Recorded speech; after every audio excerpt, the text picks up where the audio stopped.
Πάμε λοιπόν, Μάκης, να δούμε πώς μπορείς να γίνεις ένας καλός και γαμάτος παίκτης στο Airsoft.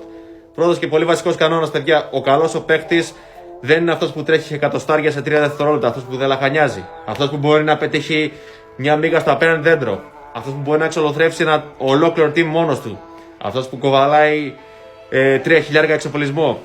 Όχι, αυτός δεν είναι ο καλός ο παίκτης. Ο καλός ο παίκτης, παιδιά, είναι αυτός που είναι τίμιος. Η τιμιότητα στο Airsoft, παιδιά, είναι πάνω απ' όλα. Ο καλός ο παίκτης είναι αυτός που θα φάει την πύλια στο vest, που θα ακούσει τον ήχο, που θα φάει την πύλια στο μικρό δαχτυλάκι και θα σηκώσει το χέρι και θα πει έξω, hit, οτιδήποτε. Αυτός είναι ο καλός ο παίκτης. Όλα τα άλλα, παιδιά, έρχονται δεύτερα. Οι Mortals υπάρχουν και θα υπάρχουν. Καλό είναι να μην γίνεις και εσύ ένας από αυτούς. Να μπορείς να παίξεις Airsoft, να δέχεσαι την πύλια και να σηκώνεις αυτόματα το χέρι σου και να λες έξω. Έτσι θα γίνεις ένας καλός παίκτης.